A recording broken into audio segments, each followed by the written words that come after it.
Mr. Speaker, there is no question that tourism has been hard hit.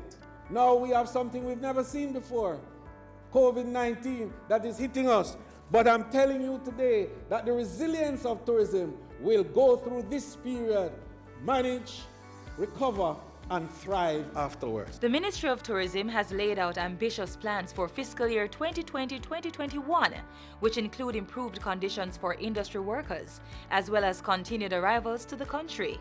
Initiatives to be fulfilled, even though tourism has been hit by a pandemic.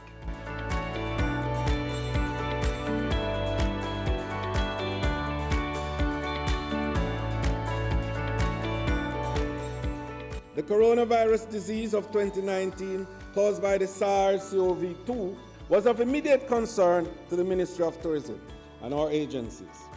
Tourism traffic eventually ground to a complete halt as nations across the world, including Jamaica, closed or severely restricted movements of people across borders and effectively went into shutdown mode. Our booming tourism industry, Mr. Speaker, went from thousands of arrivals per day to zero. Mr. Speaker, you can see, therefore, that the phased reopening of our borders to international travelers on June 15 is not just about tourism, but it's a matter of life and death. We need to get the over 350,000 pandemic displaced workers back to work.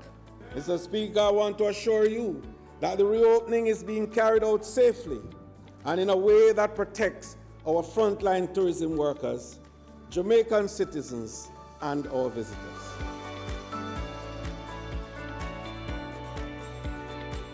In April, we established the COVID-19 Tourism Recovery Task Force with public-private sector collaboration consisting of key stakeholders from the tourism sector, Ministry of Tourism, the agencies of the ministry, and several other groups, and including also the opposition spokesman on tourism and a representative that he named to the task force.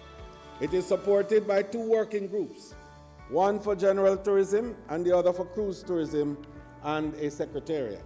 Mr. Speaker, our protocols have received the World Travel and Tourism Safe Travel stamp of approval and put Jamaica as one of the 3 top countries in the world to have come with a comprehensive protocol for the opening of tourism in the world.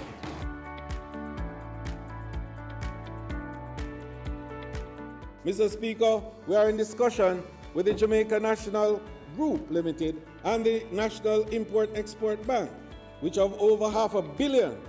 If you recall, Mr. Speaker, that the TF had put $1 billion Jamaican dollars with the Exim Bank for the purpose of supporting and enabling small and medium tourism enterprise to get affordable credit.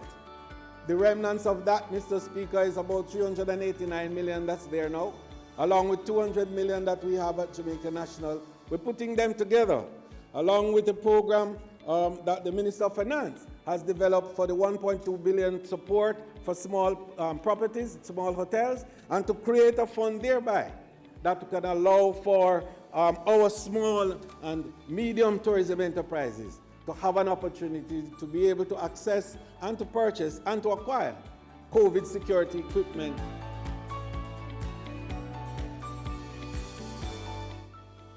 One of our strategies for plugging leakages in the tourism sector is to strengthen linkages between tourism and other productive sectors, especially manufacturing, agriculture, and of course to promote import substitution. So we continue to envision the way forward for tourism linkages.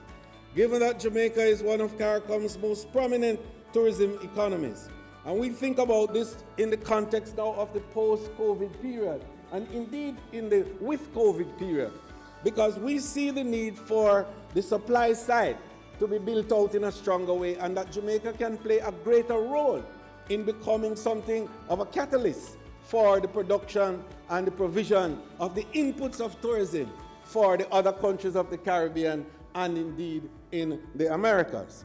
And so we have the vision, Mr. Speaker, that we are immediately working on, even during this with COVID period, to develop its agriculture and agro-processing potential and to make us a big hub and we are calling it the Jamaica Tourism Supplies Logistics Hub.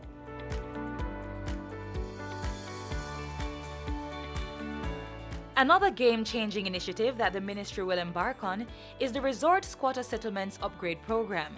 It supports the regularization of 535 households in Grange Pen, St. James. The residents of the community, situated in close proximity to top-rated hotels, will receive assistance through land titling, as well as infrastructure upgrades.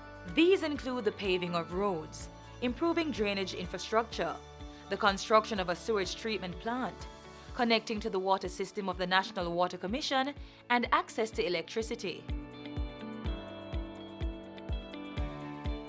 Beyond COVID-19, the Tourism Ministry is pushing Jamaica to be the heartbeat of the world, positioning Jamaica as a global leader among travel destinations while strengthening the capacity of its stakeholders.